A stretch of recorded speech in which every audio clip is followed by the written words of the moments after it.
Alright, my name is Props, ROKIT Props, and this is North Hollywood, home of the best small props in the world. Pretty green, isn't it?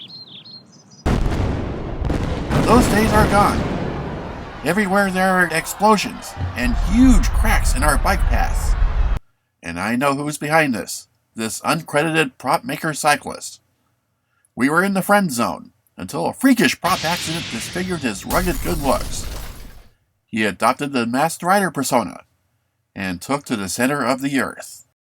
Along with him, he took my gene-splitting bike. In the corporate paws of the mouse, this bike can be used to create monsters. Can YouTube domination be far off? Watch this channel and find out. What the? We have a liftoff.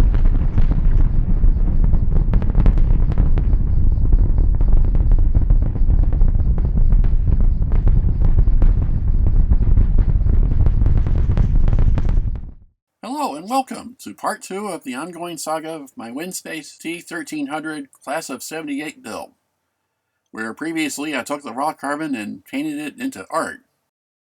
And now, after a bout with positive COVID-19 to begin the new year, I bring in the second third of this project that will turn this into the ultimate of old man midlife crisis bikes. I had planned on something Chinese for the wheel set, like a pair of Winspace's finest Hypers or Loons, or perhaps Yolio or Far Sports, or Cadence from Australia. But instead this showed up at the shop. Behold! These are Campagnolo Bora WTO tubeless ready clinchers in 45mm, the nice medium size that is plenty arrow to slice through the wind, and plenty light to float up the steepest of grades. Almost weightless, really. And they're made by hand by fine European wheel builders. These weigh in at an advertised 1,520 grams for the pair, but on the official shop scale of truth, these actually weigh 838 grams for the rear and 743 for the front, making a total of 1,581 grams. Somehow I got an extra 61 grams of weight free at no extra charge. So I score! Yeah! For comparison, here's the vintage front wheel of the Moser, stripped of its tire and quick-release skewer, and that weighs in at 828 grams. I'm pretty amazed it weighs only 85 grams more than the modern carbon wheel. Now this is the first pair of modern carbon wheels that I've ever owned, so there are some things about these wheels I've really found interesting. They come with tried and true cup and cone bearings, and they certainly have the tightest spokes I've ever felt on a pair of wheels. I remember taking a wheel building course in the early 80s, and don't remember ever having to tighten spokes as much as these, considering they were usually 32 or 36 spokes each, at least back in that day. But since this is my first really modern wheel set, I can only assume that they're supposed to have that much tension, and you can probably hold a tune with those. Both of these wheels have 24 straight poles and sort of bladed spokes made by Campagnolo and are done with twice as many spokes on one side in a cross-3 pattern, whose perfectly opposed lacing creates the tri-spoke pattern for which Campagnolo is justly famous for.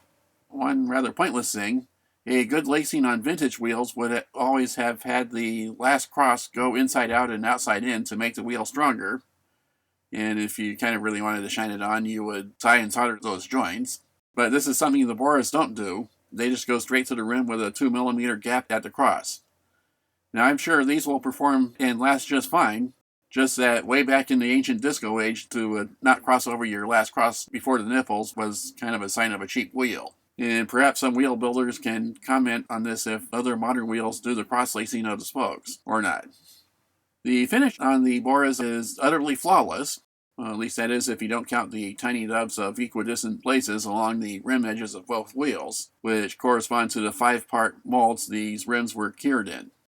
These are not a deal breaker at all, and not noticeable with casual or even close-up observation, but it's certainly something that would have been taken care of if these had rim brake tracks. And at something at a price point twice that of the best Chinese products, probably should have been sanded smoother before finished detailing and painting like what the main surfaces had done to them. But then all of what I just mentioned is such a minor point that it really didn't need to be mentioned at all. Campagnolo rates the Bora WTO 45s for 109 kilograms, or 240 pounds of combined rider and bike. And like most other manufacturers, they recommend anyone weighing above 85 kilograms to have their wheels inspected more frequently as they ride on them for any sort of road damage or deviation to its trueness. The rim is manufactured without tire side spoke holes, which makes it somewhat more difficult to stick nipples out of the rim where they need to go, but it does eliminate the need for rim tape and it makes the rim a little stronger. And like most other modern clincher rims, it can take either traditional tube and tires or they can go tubeless, which Campy calls the two-way fit. So that's pretty much about all I got for the wheels. So until I mount tires on it, until then I look forward to you guys watching the next part. And please do keep your masks on your face and your rubber side down on the road.